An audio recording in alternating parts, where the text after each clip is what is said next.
অসংখ্য লোকে আমায় ভালোই বলে, দ্বীপে চলন সই, দশের মধ্যে একটু নাকি মিথ্যে কথা কই। ঘাটশিলাতে যাবার পথে ট্রেন ছুটেছে যখন, মায়ের কাছে বাবার কাছে করছি বকম বকম।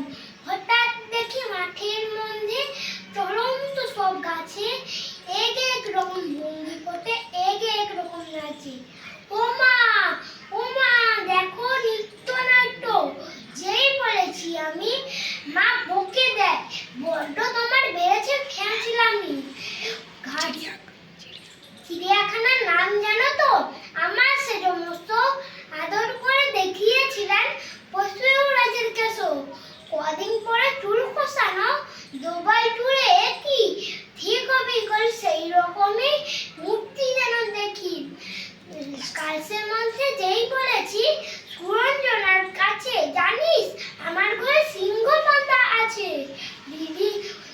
দিদিমণি শুনতে পেয়ে অমনি বলেন, শোনো এসব কথা আবার যেন না শুনি কখনো।